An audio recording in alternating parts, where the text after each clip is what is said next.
Tena hoe faly ery ireo musulman izay nanohana Marcel Mohammad nandritra an'le débat izay nataona iny fa nga tsy fantatrareo hoe lainga avokoa anie ny akabetsahan'ny argument izay nataony Marcel Mohammad nandritra n'iny débat izay nataona iny ary raha ohatra ny farany ty vidéo ty ahafantaranao an'izany lainga izany tena raha ny tena marina efa naikatsanao an'ity vidéo ty itsony za satria amiko de efa nazava iny débat izay nataona iny satria voaporofo tao anatiny iny fa tena maty tokoa Jesoa Kristy araka ny voalazan'ny faminaniana sy araka ny voalazan'ireo vavolombelona nanatry maso ary araka ny source historique zany ary diso ilay voalaza ao en Coran sourate 4 verset 157 noho izany de santy tsy misy avy amin'Andriamanitra na ny Coran zay ampiasain'ny musulman na i Mohammad satria mampianatra zavatra diso ary mampianatra zavatra lainga ary porofotsika ato anatin'ity vidéo ty fa ny fampitinana na ny famaranana zay nataony Marcel Mohammad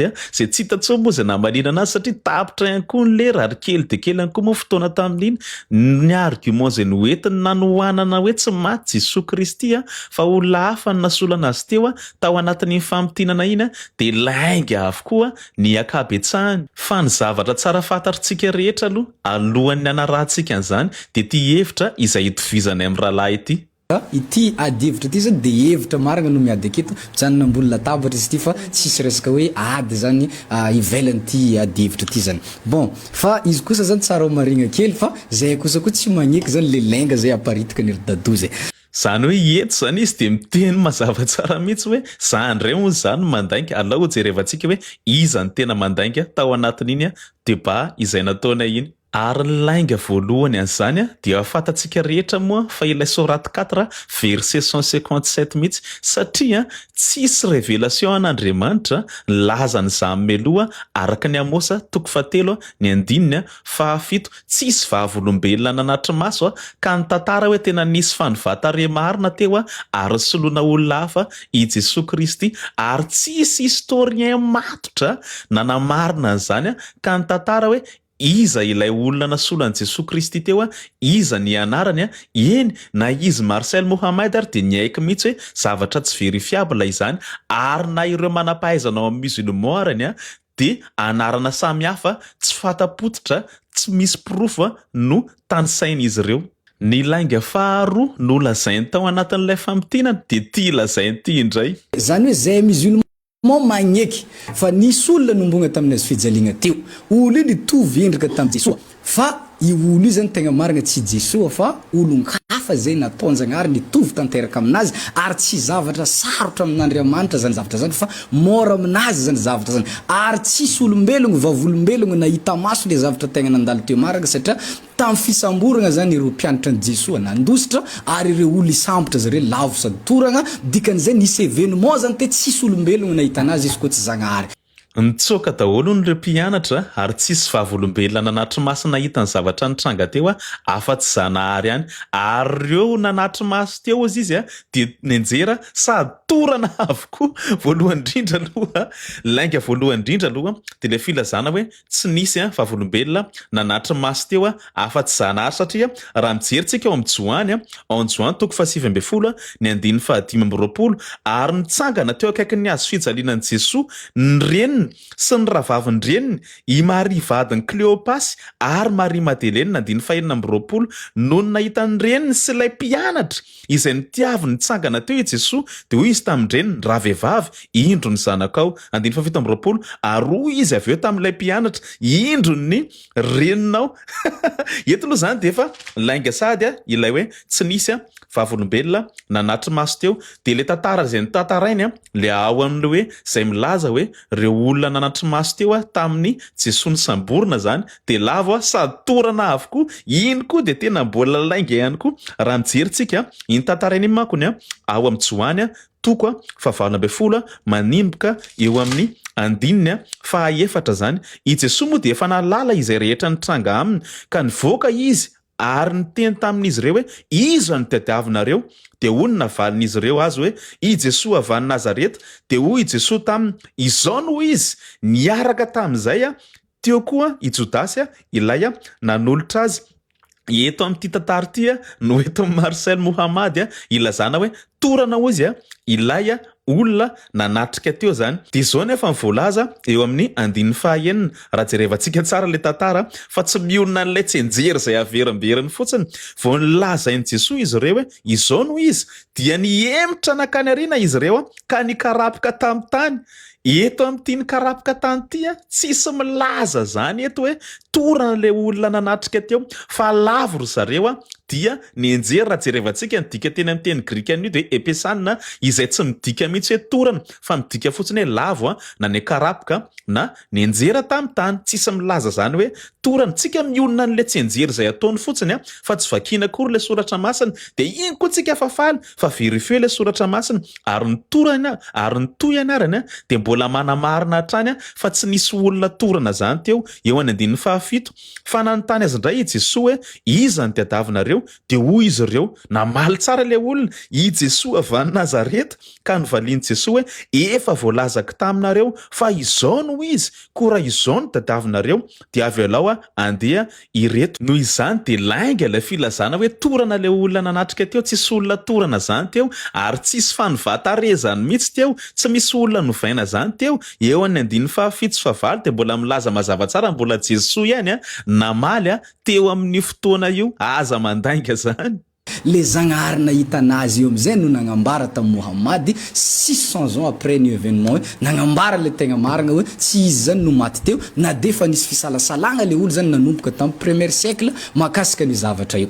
600 ans tao aorianan'izay tantara izay ndray hony dia le Zagnahary an'izay zany no niteny tamin'ny Mohammad hoe tsy Jesoa zany maty fa olona hafa no nasolo anazy teo. Zany ihany koa dia mbola lainga ihany tsisy Andriamanitra niresaka tamin'ny Mohammad zany, anjely no niresaka tamin'ny Mohammad izay tsy nisy vavolombelona akory. Ary nareo izay mandinika arany ve iza ninona zavatra anjely aty amin'ny 100 taona aty aoriana ve izay tsy nisy vavolombelona akory sa ireo vavolombelona nanatry maso tamin'ny premier siècle. Ary nareo kristiana nareo apôstôly ary dia efa nampitandrina mihitsy tan'izany ao any Galatiana 1 dia efa miteny mihitsy Paoly apôstôly hoe fa na ny tenanay na anjely avy any an-danitra ary no mitoro filazantsara hafa aminareo dia aoka izy ho voaozina. Iza koa no voafitaky ny anjely sandoka zany? Tsy izahay mihitsy aloha no voafitaky zany fa tsy haiko aloha raha misy hafa mety voafitaky zany ihany tsy mekitsiny izy ireo. Avake zay musulman managna zay zany preuve historique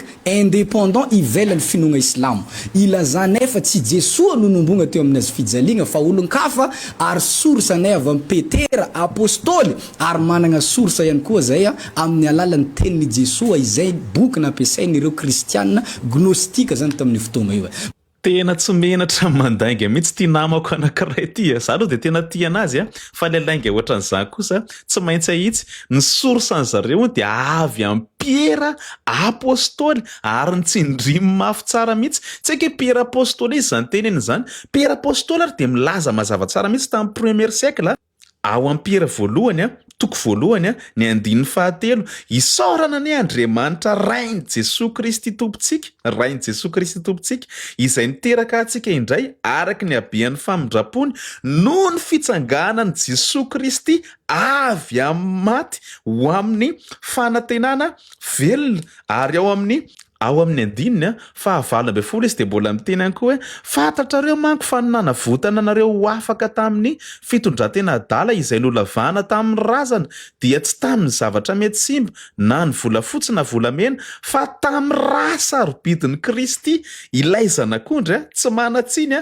amankilema izy dia talohany naharianan'izao tontolo izao no efa voatendry fa tamin'izao andro faran'izao kosa vao naseho noho ny aminareo. Ka tsy haiko hoe Piera apôstôly izy aloha izany lazainy zany fa hoe nilaza hoe tsy Jesoa Kristy ilay maty teo fa olona hafa. Ary zany resaka Piera apôstôly zany dia efa mivalika ihany koa nge tao anatin'iny débat iny tany zany ametraka an'ity fanontaniana ity. Dia fifaharoa apetrako amin'ny rahalahy Marcel indray zany tahaka ny nagatahanao ana enao tsara le fanontaniana manomeza ianao raha tena marina tokoa rahalahy Marcel fa tena tsy maty teo ambony azy fijaliana i Jesoa Kristy fa olona hafa nasolo anazy teo araka ilay 4 verset 157. tsy ery bazilida zay olona heretika na boky apokrifa ao amin'ny apokalypsa de Pierre zany nangatahako aminao satria zay manko teneninao teny am-piandohana le source le Pierre nyteneninao teo am-piandohana tsara valiko ihany koa tsy Pierre apôstôly manoratra an'le izy ao amin'ny apokalypsa de Pierre manko misy am'izay fa boky apokrifa ary olona tsy nahita ny zava-misy tamin'ny premier siècle akory fa Joany apôstôly nahita ny zava-misy joro vavolombelona tena maty Jesoa Kristy ary nitsangako velona source apokrifa zany nangataka anao fa historien matotra nanamarina voalaza ao soraty 4 verset 157 hoe tsy Jesoa Kristy le maty teo fa olona hafa nasolo anazy teo ary indrindra rahala Marcel omeo hoe iza ny anarany olona nasolo anazy io ary meo anay eto ny tantarany ny nanolona an'izany zavatra niseho zany fa zany rehetra izany de mampandainga an'Andriamanitra miteny mazava tsara fa ole fonina izy nareo indray miteny fa olona hafa no maty teo ambony azo fijaliana manomeza profo ary iza ny anaran'le olona iza le nasolo anazy teo omeo koa ny tantarany. Fa mba azotsika tsara ny source tiana tongavana dia aleo enotsika mihitsy nge zavatra nylazainy makasika ny hoe Pierre apôstôly io izay source noentiny io zavatra nylazainy tena mpiandohana n'iny débat iny. Ary ny père de l'église Irénée de Lyon de milaza amin'ny boky antsoina hoe contre les hérésies livre 1 chapitre 24 fa hoe i basilida ozy de olona kristianina nino fa Jesoa Mesia fa i basilida kosa ozy nilaza fa tsy Jesoa no nombogna teo aminazy fijaliana fa olo mitovy tanteraka aminazy fanambarany basilida izy io Simon de Cyrène. Ny tena mampime an'izany zavatra zany de ity io Irénée de Lyon izay tany sainy io ao anatin'io boky contre les hérésies eny anaran'le boky arany hoe contre les hérésies fanoherana amin'ny fampianaran-diso de Irénée de Lyon de manohatra an'ireo hérétique reo mihitsy manohatra an'ireo mpampiana-diso reo mihitsy ao anatin'io boky contre les hérésies io satria inona ny antony reo basilida io basilida resahany io aloha de tsy olona nanatry maso tsy vavolombelona nanatry maso tamin'ny tantaran'i Jesoa Kristy izay nisamborona sy mifantsika teo ambonin'ny hazo fijaliana fa olona efa taty aoriana taty amin'ny 2e siècle reo olona basilida izay lazain'ireo arina na tonga ny Irénée de Lyon zay nanohatra an'izy ireo satria basilida reo olona mampiana diso manaraka fampianarana docetisme izay mampianatra ary zareo fa hoe i Jesoa Kristy dia Andriamanitra fanahy fa tsy manana nofo de zay mahatonga amin'ny basilida mamoron-dainga hoe tsy maty teo ambony hazo fijaliana i Jesoa Kristy ka hono raha basilida zany ny atao source ery basilida nge niteny hoe Jesoa Kristy dia Andriamanitra anga ianao zany musulman manaiky Andriamanitra ndraika Jesoa zavatra tsy mitombona le izy ary reo basilida reo ihany koa ery zareo ihany koa zany de miteny ihany koa fa misy Andriamanitra karazana anankiroa samihafa be da be fampianaran-diso izay ny tantaran'ireo ka mahatonga ny Irénée de Lyon nanohatra an'izy ireo ao anatin'io boky izay vakiny io any. Ary eo ihany koa zany ny père de l'église antsoina hoe Clément d'Alexandrie dia magnamafy amin'ny boky antsoina hoe l'Estromaty livre 7 chapitre 17 zany fa i basilida io izy naka fampianarana avy amin'ny Glosias ary Glosias izy naka fampianarana avy amin'ny Petera zany hoe eto zany dia magnambara tsara mihitsy tradition de l'église fa hoe i basilida zany rehefa izy naka le fampianarana anazy rehefa izy nilaza fa tsy Jesoa nombonga taminazy fijaliana fa Simon de Cyrène source anazy avy amin'ny Petera apôstôly any. Tena marina mafy tena tsy menatra ny andainga mihitsy ty namako Marcel Mohammad ty rehefa manao débat kay tsisy an'izany zany eo tia ny texte any Clément d'Alexandrie tsisy milaza an'izany zany eo fa ao anatin'io texte io Clément d'Alexandrie de manaproof ny église catholique de efa nisy taloha lavitra be efa tamin'ny premier siècle talohan'ireo hérésia izay miparitaka tamin'izany de zao ny lazainy eo amin'ny andininy zao io jerevantsika eo amin'ny texte io nevana de koka miteny gasy ozy izy eo ambony hoe pour cela les assemblées humaines qu'il tenait étaient postérieures à l'église catholique ne suscitent pas beaucoup de mots pour être montrés izany hoe Ilay fivorian'olombelona zay nataon'izy ireo zany de nipoitra taty aorianan'ny fiangonana catholique de avy eo manohy izy eo ambany car l'enseignement de notre Seigneur à son avènement a commencé par Auguste Tibère fut achevé au milieu de l'époque de Tibère et celle des apôtres embrassant le ministère de Paul se termine avec Néron. C'est plus tard, à l'époque du roi Adrien, eto amin'izay izy manonona an'ilay heresia izay niparitaka tamin'izany an'izay dia eo amin'izay izy no mitanisany ery bazilida sy ny tariny an'izay dia eo amin'ny manonona ny bazilida izy miteny any hoe comme par exemple bazilide bien qu'il le revendique pour son maître Glosias interprète de Pierre. Izany hoe tsy Clément d'Alexandrie mihitsy no miafirme eto amin'ity texte ity hoe i bazilida dia tena mpianatra Glosias izay interprète-ny Pierre fa ireo mpampianatra hevi-diso no mamelontsao manaparitaka an'izany izay no tantarainy Clément d'Alexandrie ao anatin'ny texte izay nosoratany izay noentiny nanamporofona fa ny Église catholique dia efa nisy taloha lavitra andreo hérétique tamin'ny 2e siècle ireo. Ary tatia rehefa jerevantsika entre ny premier siècle sy deuxième siècle dia nisy vondrona kristianina antsoina hoe gnostika. Ireto kristianina reto dia mino ny mahandriamanitra ny Jesoa fa ireto kristianina reto kosa mandatanteraka ny filazana hoe i Jesoa no lay nombonga teo amin'ny azo fijaliana satria tenenin'izy ireo anatin'ny boky izay ampiasain'izy ireo mihitsy zany parole de Jésus no proof farany goavana indrindra hoentiny reto kristianina gnostika reto. Bokin'izy ireo dia hita tana Gamadita 1945 ary io boky io fa voaproof fa nisoratana tamin'ny 3e siècle ary izy ireo anatin'io boky io ary boky antsoina hoe deuxième traité de Grand 7 anatin'io boky io koa Jesoa nilaza hoe tsy zao izy no nombonga teo amin'ny azo fijaliana ary tsy zao izy no nisotra n'le vinaigre fa zao izy tambony tany nijeriny tsy fahalalàn'izy ireo.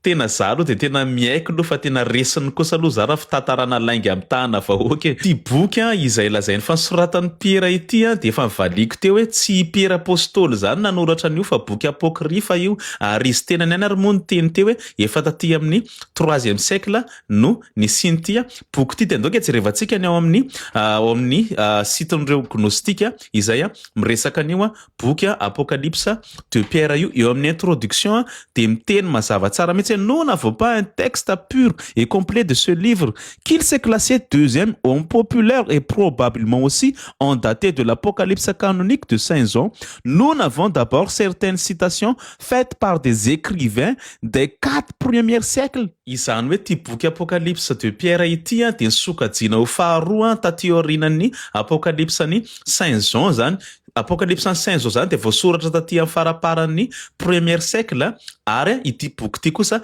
dia efa taty aorianan'ny 3e siècle araka ny tenenin teo i Pierre apôstôly nefa tamin'ny noviana maty. Pierre apôstôly nge dia maty efa taty amin'ny 1er siècle nanodidina ny taona 64 maty tany Roma izay nifatsihana teo amin'ny azo fijaliana ny lohany natao teny ambany araka ny tantara ihany koa zany. Ahoana ny mahaposible an'izany olona efa maty tamin'ny 1er siècle ve anoratra boky aty amin'ny 3e siècle indray. Ary efa hitantsika teo moa fa i Pierre apôstôly dia nilaza mazava tsara mihitsy eo amin'ny Pierre voalohany ao amin'ny toko voalohany i Jesoa Kristy dia maty sady nitsangako velona. Tsy Pierre apôstôly zany nanoratra iny boky apocalypse de Pierre izay boky apôkrifa iny fa olona efa taty aoriana be. Taty afara mbola misy zavatra ihany koa antsoina hoe évangile de Barnabé amin'ny chapitre 215 hatramin'ny 220 ny évangile de Barnabé milaza zany fa hoe tsy Jesosy no nombonga tamin'ny azo fijaliana fa i Jodasy. Ity evanjely mibarina be ity dia vao may mbola taty aoriana be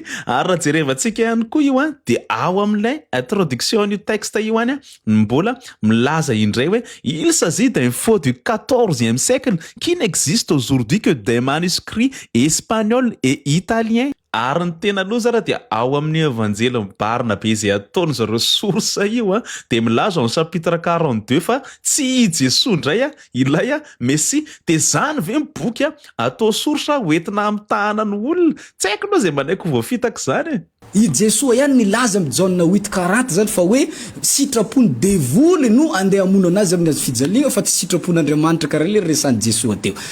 Dadozy zany miteny hoe sitrapon'Andriamanitra fa za milaza hoe sitrapony devoly ary porofoko zany tenin'i Jesoa mihitsy. Ka raha ohatra zany ka sitrapony devoly zany le nagnombogna anazy tamin'ny azo fijaliana raha ohatra ka izy maty tanteraka zany sitrapony devoly maty ny devoly zany ny Andriamanitra zay tompona reo kristianina nefa devoly mbola tsy matina indray mandeha zany. Zay zany raha mila mifantatra anareo koa. Rehefa avy mandainga izy de eto de Jesoa mihitsy indray no ampandangainy indray mba hoentiny andresena lahatra anareo. Ny contexte ao an-Joany 4 de tahaka izao, i Jesoa ao amin'ny Joany de miresaka foana mampitovy ny tenany amin'Andriamanitra ray, ary eo amin'ny Joany 4 io izy eo amin'ny 19:20 de miteny mazava tsara ka hoy Jesoa taminy: rehefa voasandratra reo ny zanak'olona, voafantatrareo fa izao no ilay misy, izany hoe izy ilay Andriamanitra, ilay ave, ary hitantsika tsara zany rehefa mifatsihana teo ambonin'ny hazo fijaliana izy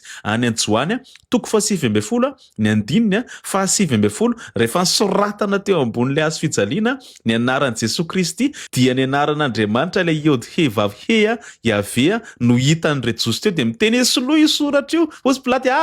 zay voasoratra de voasoratra, de zay no natonga ny ireo jiosy naika amonan'i Jesoa Kristy eo amin'ty Joany 4 de niterenin'i Jesoa Kristy hoe tsy zanaka Abraham nareo fa asan'ny devoly no ataonareo. Eny, ireo eritreritra n'ireo jiosy tam'izany andeha amono an' Jesoa Kristy de tena asa ratsy asan'ny devoly mihitsy araka ny tenin'i Jesoa Kristy, kanefa ny Jesoa Kristy tsy miteny tsy ho faty izy fa Andriamanitra mampiasa an'izany asa ratsy fikasana ratsy an'ireo jiosy zany mba hatateraka ny famonjena. Zay no mahatonga an'i Jesoa Kristy tenenin'ireo jiosy hoe Masia Ben Yosef, araka ilay fanazavaiko tany an'i Zakaria 12 izay tenenin'ireo jiosy mazava tsara mihitsy ao amin'ny bavy Lisoka 2a hoe manondro ny Mesia io, Ilay, Mesia, Masia, Ben Yosef, ary i Josefa, Jesoa Kristy de manatanteraka ny fiainan'i Josefa. Raha mamakytsika any amin'ny boky Jenezy de zay mihitsy nitranga tamin'i Josefa zay, araka ny hitantsika ao amin'ny boky Jenezy 15 ny andininy 20 hoe ireo rahalahy nanao fikasana ratsy izay namono anazy, nivarotra anazy, fa ahoana nefa ny zavatra nitranga, Andriamanitra nampiasa an'izany fikasana ratsy zany mba hamonjena ny firenena ray amantola tam'izany vanim-potoana zany, de zay no nitranga amin'ny andron'i Jesoa Kristy nampiasa ny fikasany ratsy n'ireo jiosy Andriamanitra mba hatateraka ny famonjena. Zay ny contexte ao Joany 4 fa aza mampandaiky an'i Jesoa. Fahatelo,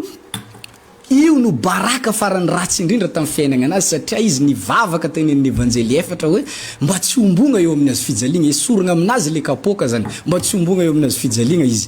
Baiboly milaza amin'ny Ireo 5:17 fa nivalinjagnahary vavaka anazy voahaino izy noho ny fahatahorana n'Andriamanitra. Izy koa fa voavaly moa vavaka ananjy midika zany fa izy tsy maty. Fa raha nareo magnizingizigna hoe izy tsy maty, izy maty marina tamin'ny azo fijaliana, raha zay le zavatra izingizigna amin'ny musulman midika zany zay zavatra zay fa nareo zany te ilaza aminay hoe io no baraka farany ratsy indrindra tamin'ny fiainana Jesosy satria tamin'ny fotoagnany izy nangataka tamin-Janahary tsy nivalian-Janahary, nefa ny iraka jiaby nandalo teto an-tany izy koa fa nangataka nivalian-Janahary zany zare jiaby regny. Jesosy azy raiky zany nangataka tsy nivalian-Janahary. Mivavaka hono Jesoa Kristy mba esorina aminy ilay fijaliana. Ty ihany koa de mivaliky tao anatin'ny famitianako tao anatin'iny de ba iny ihany koa. Fa zao ty vavaka nataon'i Jesoa Kristy de hitantsika ao amin'ny Luka 12:20 ny andininy fa 2:70 fa tsy tohizany rahalahy Marcel Mohammad nitoy an'le izy, nitoy ange de niteny mazava tsara mihitsy Jesoa Kristy fa aoka tsy ny sitrapoko no tanteraka fa ny anao miantso an'Andriamanitra ray, de inona ny sitrapon'Andriamanitra ray? Eny, tena nivaly mihitsy nivavaka Jesoa Kristy tamin'izy nivavaka tamin'io, fa inona ny valim-bavakany? De ny fahatanterahany sitrapon'Andriamanitra araka le vavaka nataony any. De inona ny sitrapon'Andriamanitra? De efa nazavaiko anao ao amin'ny Isaia 3:20 ny andininy 10, sitraky ny tompo no torotoroana tamin'ny fijaliana izy, ka rehefa nanolotra ny tena no sorom-panondrenana dia hita taranaka sady ho lava andro iainana, ary amin'ny alalany no ahatanteraka ny fikasan'ny tompo. Ary izy Jesoa Kristy mihitsy ny mbola miteny any ao amin'ny Joany 3 ny 14 tahaka ny nanandrata Moizy ny biby lava tany an-tany efitra no tsy maintsy hanandratana ny zanak'olona ihany koa mba hanana fiainana mandrakizay izay rehetra mino azy. Izay no nanomezan'Andriamanitra an Jesoa Kristy zanany eo any 14 ena tiavin'Andriamanitra fatratra zao tontolo zao ka nomeny ny zanany latokana mba tsy ho very izay rehetra mino azy fa hanana ny fiainana mandrakizay ao amin'ny Joany any 10 ny 7 dia mbola miteny izy hoe izany ny tiavany ray satria mahafony aiko aho mba handraisako azy indray, tsy misy manala azy amiko fa ny tianako any no mahafoy azy, manana fahefana hafoy azy aho ary manana fahefana handray azy indray, izany ny didy niraisiko tamin'ny ray. Galatiana 1:7 ho aminareo any fahasoavana mampiadanana avy amin'Andriamanitra raintsika sy i Jesoa Kristy Tompo izay nanolo tena noho ny fahotantsika mba hanafaka antsika amin'izao taonjato ratsy izao araka ny sitrapon'Andriamanitra. Inona ny sitrapon'Andriamanitra? Dia Jesoa Kristy maty teo ambonin'ny hazo fijaliana mba ho famonjenantsika tsirairay avy. Ka eny tena mivaly mihitsy ny vavaka Jesoa Kristy satria tanteraka ny sitrapon'Andriamanitra, satria tena maty tokoa i Jesoa Kristy noho ny famonjenantsika. Tsy voaporofony dadozy zany tagnatin'ity debat ty fa hoe tegna i Jesoa marina le voaomby tamin'azy fijaliana satria i olo voaomby igny tsy navita nagnano fahagagagna, i olo nisamborona igny zany izy tsy nagnano fahagagagna, mazava ho azy zany fa tsy Jesoa le olo voasambotra igny fa olo izay nitovy tarita aminazy araka ny voalazan'ny Korana zany. Eto ndray dia hoe tsy navita nanao fahagagana hono Jesoa Kristy. Ny argument zany raha tsy azonareo dia hoe rehefa niova tare Jesoa Kristy nisololo-kafa tamin'izy le nisamborona iny tadiditsika tao an'le Joany 5:12 teo na 5:4 tamin'izy le niteny hoe zao no izy dia lazay fatorana ireo olona teo dia teo ony zany niova tare Jesoa Kristy tao aorianan'izay izy tsy navita nanao fahagagana intsony. Zany ihany koa nefa dia mbola lainga ihany satria raha mamakitsika any amin'ny Luka 2:12 izay mitovy amin'iny any dia tamin'ny Jesoa Kristy izay niteny an'iny hoe zao no izy dia mbola nanao fahagagana mazava tsara mihitsy Jesoa Kristy satria i Jesoa Kristy ilay nanasitrana an'ilay olona izay tapaka iny ny sofiny dia tao aorianan'ilay izy niteny hoe izao no izy izay nisy an'ireo olona lavo zany hitantsika zany ao amin'ny Luka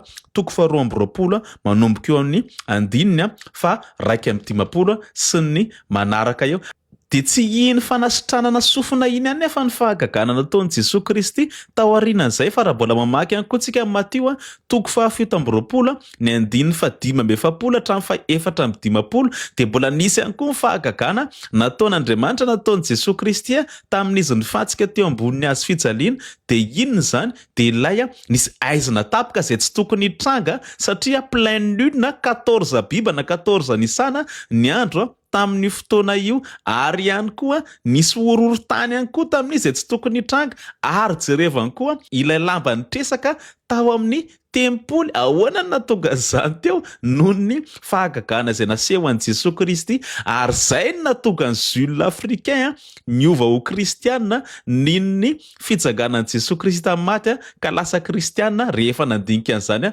tantara rehetra izany izy. Ka araka izany ary dia anjarantsika tsirairay avy sisa misafidy fa efa nambarantsika marina ilay soraty 4:157 dia tsy mitombona ary lainga daholo no entiny Marcel Mohammad nanohanina an'izany lainga tsara lahatra izany. Fa ny soratra masina kosa dia mazava ny faminaniana tsy maintsy maty ilay Mesia mba ho famonjenan'ny olombelona rehetra. Voapirofo zany tamin'ny revelation'Andriamanitra nisy vavolombelona nahita an'izany i Joany apôstôly sy Maria ireny teo apototry ny hazo fijaliana araka ny Joany 5:10 ary mipahay tantara matitra rehetra dia nilaza daholo fa tena maty teo ambonin'ny hazo fijaliana Jesoa Kristy tamin'ny vanim-potoana mipaka zany. Enina ao anatin'ny Talmody Babiloniana ary Talmodin'ny Rejosy arany ao amin'ny Sanedrina 43a dia miteny mazava tsara mihitsy fa i Jesoa Kristy dia tena maty teo ambony hazo fijaliana tamin'ny vanim-potoana mipaka. Tasita historien tsy kristianina, historien romain dia tena nanamarina fa tena maty i Jesoa Kristy teo ambony hazo fijaliana. Mahakasika ny fitsaganan'ny velona dia ny linceul de Turin pirofo sinina surnaturel manapirofo ny nitsanganan Jesosy Kristy tamin'ny maty zany ary linceul de Turin de tena tamin'ny premier siècle araka ny lazain'ireo manampahaizana scientifique nanamarina zany lamba izany. Misy manko mbola manizigizina foana hoe tsisy source tamin'ny premier siècle manapirofo fitsanganan Jesosy Kristy fa linceul de Turin iny tamin'ny novino tamin'ny premier siècle ka anjarantsika tsirairay avy sisa no misafidy fa efa nambara taminareo zay marina ka samieriny tahiny ilay pahary daholo itsika tsirairay avy.